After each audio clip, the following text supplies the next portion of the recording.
সাম্প্রতিক ইরান ও ইসরায়েলের মধ্যে সংঘটিত সামরিক উত্তেজনা মধ্যপ্রাচ্যের নিরাপত্তা পরিস্থিতিকে এক নতুন ও ভয়াবহ মোড়ে নিয়ে গেছে। সবকিছু শুরু হয় ১৩ জুন ভোরে, যখন ইসরায়েল অপারেশন রাইজিং লায়ন নামে একটি বড়সড় সামরিক অভিযান চালায় ইরানের অভ্যন্তরে। এই অভিযানে ইসরায়েলি যুদ্ধবিমান ও ড্রোনের সাহায্যে ইরানের পারমাণবিক স্থাপনা, ড্রোন ঘাঁটি, কমান্ড সেন্টার এবং সামরিক ঘাঁটিতে টার্গেট করে অন্তত ১০০টি হামলা চালানো হয়।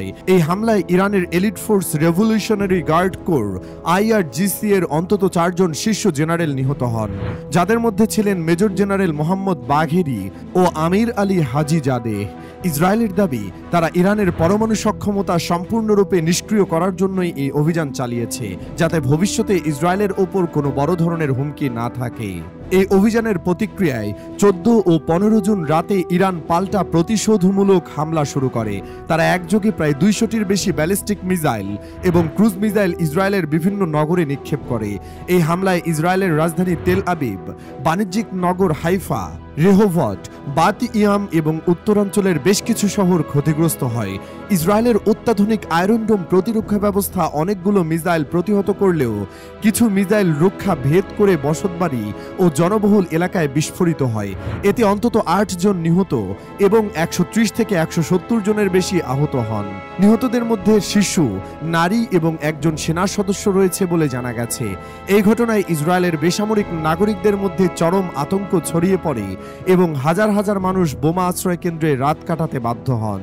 ইসরায়েল অবশ্য এই হামলার জবাবে আরও পাল্টা আক্রমণ চালায়। তারা ইরানের তেহরান শহরের একটি গুরুত্বপূর্ণ তেল ডিপোতে ভয়াবহ বোমা হামলা করে, যার ফলে পুরো তেল সংরক্ষণ কেন্দ্রটি জ্বলে পুড়ে ছাই হয়ে যায়।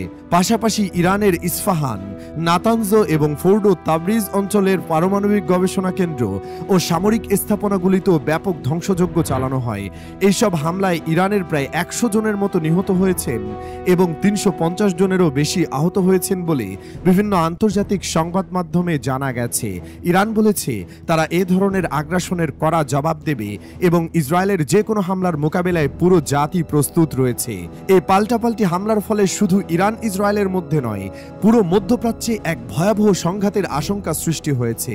লেবাননের হিজবুল্লাহ, ইয়েমেনের হুথি বিদ্রোহী গোষ্ঠী এবং ইরাকের শিয়া মিলিশিয়া গোষ্ঠীগুলো ইসরায়েলের বিরুদ্ধে প্রতিশোধ নেওয়ার হুমকি দিয়েছে। অন্যদিকে যুক্তরাষ্ট্র ইতোমধ্যে ইসরায়েলের পাশে দাঁড়িয়ে বিমান প্রতিরক্ষা সহযোগিতা দিচ্ছে এবং তার ৭ম নৌবহরকে মধ্যপ্রাচ্যে মোতায়েন করেছে। ব্রিটেন, ফ্রান্স এবং কানাডাও তাদের সামরিক সতর্কতা জোরদার করেছে এবং নাগরিকদের ইরান ও ইসরায়েল ত্যাগ করার পরামর্শ দিয়েছে।